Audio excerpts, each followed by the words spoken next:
क्या आप जानते हैं कि एक बूढ़ी गाय सिर्फ इसलिए भूखी मर सकती है क्योंकि अब वह दूध नहीं देती? कल्पना कीजिए, वही गाय जो कभी घर की शान थी, जिसे सब प्यार से चारा खिलाते थे, आज अनदेखी पड़ी है। क्यों?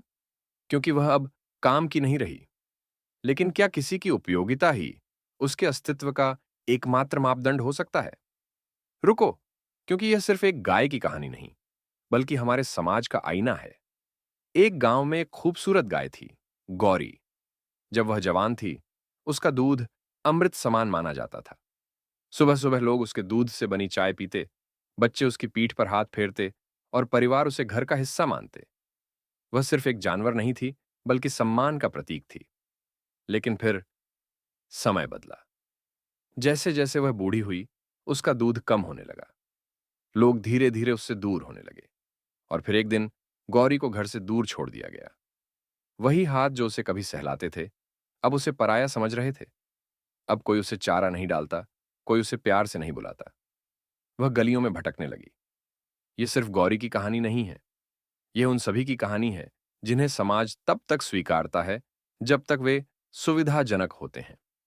जैसे बुजुर्ग माता-पिता, सेवानिवृत्त कर्मचारी या वह दोस्त जो अब किसी मतलब का नहीं रहा। क्या हमने भी किसी को इस तरह छोड़ दिया है? सोचिए। लेकिन कहानी यहीं खत्म नहीं होती। एक छोटे से बच्चे ने गौरी को देखा। उसके मासूम मन ने समझा कि प्यार किसी की उपयोगिता पर निर्भर नहीं करता। उसने अपने पिता से कहा, पापा, यह गाय हमारी थी ना, फिर अब हमारी क्यों नहीं? बच्चे की बात ने उसके पिता की आंखें खोल दी। उन्होंने गौरी को वापस घर लाने का फैसला किया।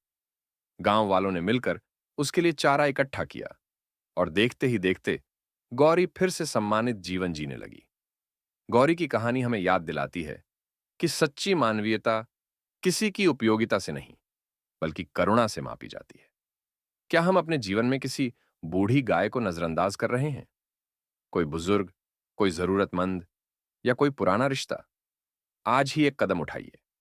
किसी ऐसे व्यक्ति से मिलिए जिसे आपने लंबे समय से नहीं देखा। किसी जरूरतमंद की मदद कीजिए और सबसे जरूरी, करुणा को जिंदा रखिए, क्योंकि जो आज बूढ़ी गाय है, कल वह हम भी हो सकते हैं। अगर यह कहानी आपको सोचने पर मजबूर कर गई, तो इस वीडियो को लाइक करें, कमेंट करें और इसे शेयर करें ताकि ज्यादा लोग इस संदेश को सुन सकें।